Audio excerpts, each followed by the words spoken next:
अस्सलामुअलैकुम रहमतुल्लाहि वबरकातुहू। Surya Urdu primary school Nagarjuna नगर नांदेड़ जमात सुबह के तलबा का इस्तकबाल करते हैं। आज हम मजमून खेले करेसी के इसमें ग़िज़ा के बारे में मालूमात हासिल करेंगे।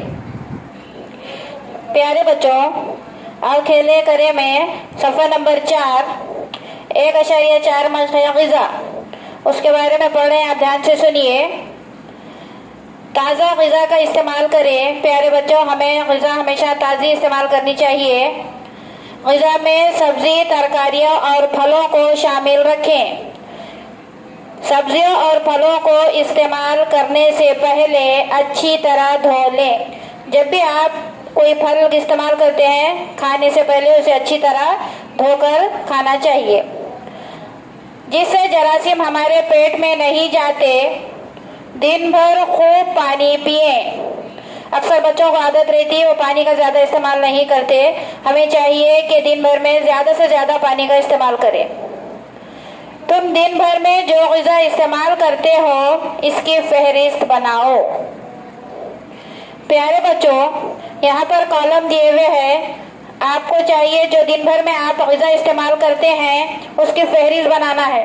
पहले कॉलम में है सुबह, यानी कि सुबह का नाश्ता। आप सुबह के नाश्ते में कौन कौन सी ग़िज़ा इस्तेमाल करते हैं उसे वो कॉलम में लिखना है। उसके बाद है दोपहर, यानी आप दोपहर में जो ग़िज़ा खाते हैं आपको उन पूरे ग़िज़ाओं के नाम लिखना है। उसके बाद है शाम, आप शाम के नाश्ते में जो भी ग़िज़ा इस्तेमाल करते हैं उसका भी कॉलम में आपके उसके नाम लिखना है ग़िज़ाओं के। उसके बाद है रात, यानी आप रात के खाने में जो भी ग़िज़ा इस्तेमाल करते हैं आपको उसके ग़िज़ाओं के नाम लिखना है। प्यारे बच्चों, उसके बाद है 1.5 आराम और नींद। रात में जल्द सो जाएं।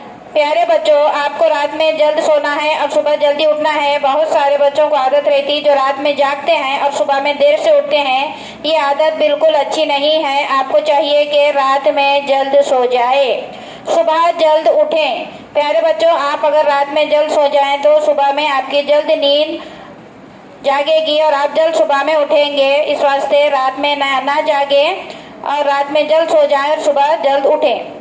कम से कम 7 से 8 घंटों की नींद ले। प्यारे बच्चों, आपको कम से कम 7 और 8 घंटे नींद लेना ज़रूरी है। इससे कम अगर आपकी नींद हुई तो आपकी तबीयत ख़राब होती है और आपके सेहत पर इसका ख़राब असर पड़ सकता है। प्यारे बच्चों, अभी हमने आपको जो ग़िज़ा के बारे में और आपकी नींद के बारे में जो हिदायत दी है आप उस पर अमल करें। और आप जो भी ग़िज़ा आपके घर में पकते हैं, अम्मी पकाते हैं, आप वो बिल्कुल खुशी खुशी उसका इस्तेमाल करें। इस वीडियो को ज़्यादा से ज़्यादा देखें, लाइक करें, शेयर करें, सब्सक्राइब करें। इंशाल्लाह आइंदा वीडियो में मुलाकात होगी। खुदा हाफिज़।